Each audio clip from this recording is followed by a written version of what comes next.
तो भैया मेरे को ये बताओ, अगर मुझको कोई रेस्टोरेंट स्टार्ट करना है ऑस्ट्रेलिया के अंदर और मेरे पास $1 लाख पड़े हुए हैं, तो मैं उसको कैसे रीएलोकेट करूं? या फिर जब आपने बिजनेस स्टार्ट किया था तो आपने पहले अपने इन्वेस्टमेंट्स कैसे इकट्ठी की थी? कोई लोन वगैरह लिए थे? बिल्कुल बिल्कुल। हाँ, तो मैं आपको सबसे पहले आपके पहले क्वेश्चन का जवाब देता हूँ कि जो $1 लाख अगर आपके पास है तो बड़ी मेहनत से आपने अपने 1 लाख इकट्ठा किया, राइट? और कोई भी बिजनेस करने से पहले ये समझना जरूरी है कि जस्ट बिकॉज आप किसी और को देखते हो उस बिजनेस में सक्सेसफुल तो आप उस बिजनेस में सक्सेसफुल हो जाओगे, ऐसा नहीं होता है। Really important to understand that before you think about investing money in a business, make sure you get the core inside of the business into you. Passion बहुत जरूरी है। बिजनेस की इनसाइड को समझना बहुत जरूरी है कि चाहे वो क्लीनिंग बिजनेस है या रेस्टोरेंट का बिजनेस है या बार है या कोई क्लोथिंग बिजनेस है। Make sure you work in that business to be able to understand that.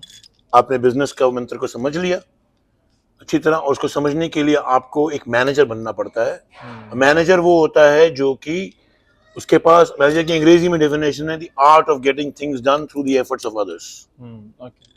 So manager को हर एक के काम के बारे में थोड़ा थोड़ा मालूम होता है। हर एक की जितना अच्छा नहीं कर सकता है, हर एक की जॉब को थोड़ा थोड़ा समझता है। ठीक है। तो उससे उसको बिजनेस के बारे में मालूम पड़ता है, तभी वो बिजनेस को प्रॉफिटेबल बना सकता है। हम बिजनेस करते क्यों है? प्रॉफिट के लिए, बिकॉज उससे हमारे घर चलते हैं। सही बात। तो अगर आपके पास $1 लाख है और आपने वो सब समझ लिया है, इसमें वक्त लगता है, टाइम लगता है, आपने वो समझ लिया है, तो आप कभी भी 1 लाख से बिजनेस नहीं करोगे। आप एटलीस्ट उसमें से 50,000 साइड पर रख दोगे। आप 50,000 से बिजनेस करोगे। तो जितने पैसे हैं आप उसके आधे अमाउंट से बिजनेस करो। 6 to 7 businesses out of 10 businesses in today's world in Australia, I can't tell you about other countries, 6 से 7 बिजनेस 10 में से जो हैं वो फोल्ड हो जाते हैं पहले साल के अंदर। Wow, shocking. पहले साल में वो बिजनेस फोल्ड होते हैं बिकॉज या तो हमें बिजनेस की नॉलेज नहीं होती, या फिर कोई कलामिटी आ जाती जैसे कोविड आ गया, या फिर कोई घर में भगवान की नगर कोई बीमार हो जाता है, पैसे कमाने जल्दी होती है, या पैसे कमाने की जल्दी होती है, या फिर हमें कोई कंपटीशन में आ जाता है, या फिर हम बहुत सारी चीजें होती हैं जिसको हम नहीं करते हैं।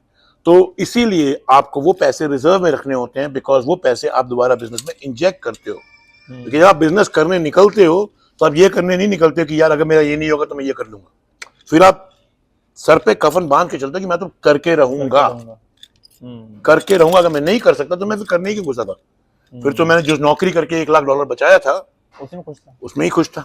तो it's really important to understand, first of all, to have reserve money so that tomorrow you have a plan B.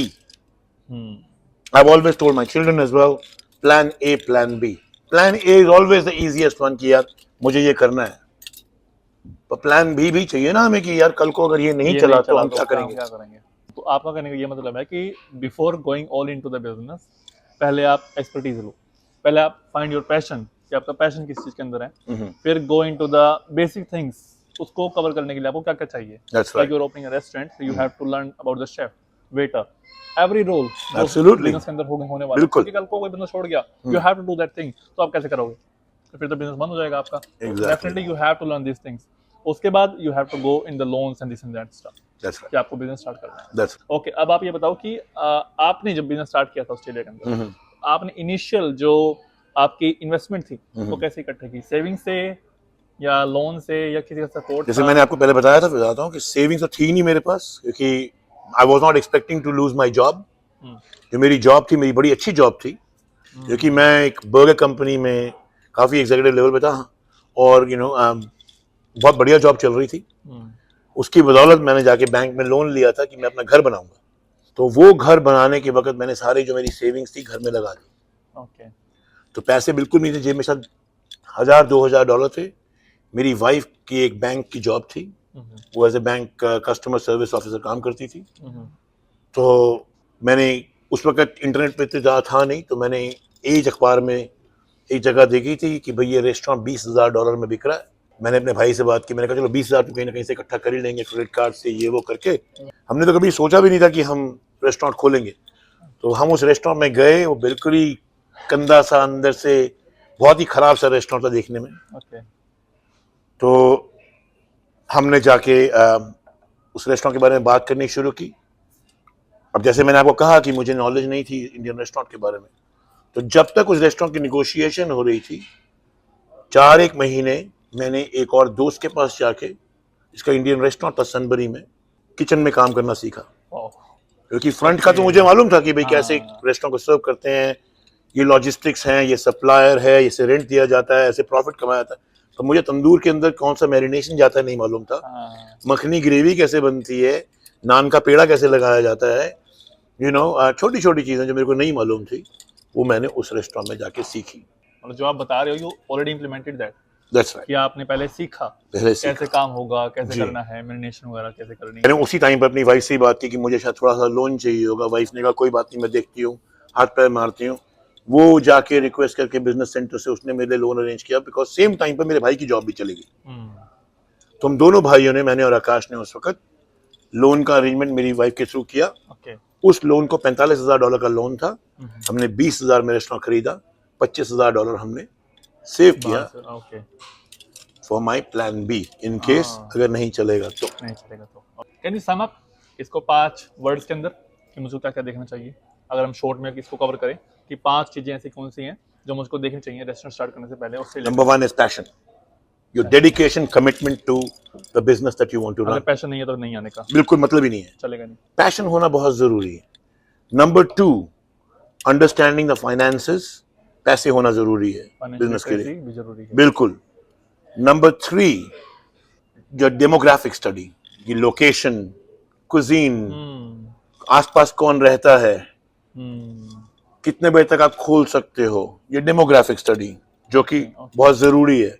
Number 4, local laws and jurisdiction, जरूरी है बहुत ज्यादा, कि अगर आपको यही नहीं मालूम कि लोकल लॉज या जुरिस्डिक्शन क्या है बिजनेस चलाने के लिए, तो कैसे।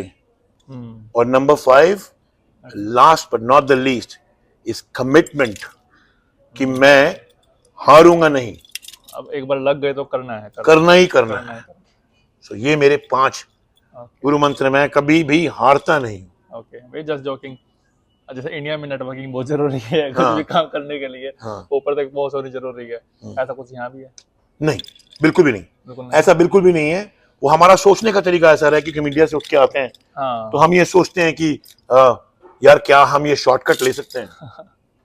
शॉर्टकट आपको शॉर्ट डेस्टिनेशन पे लेके जाता है, लंबे रास्ते से आप लंबी रेस के घोड़े बनते हो। तो बहुत जरूरी बात का ध्यान रखो। ओके। ओके।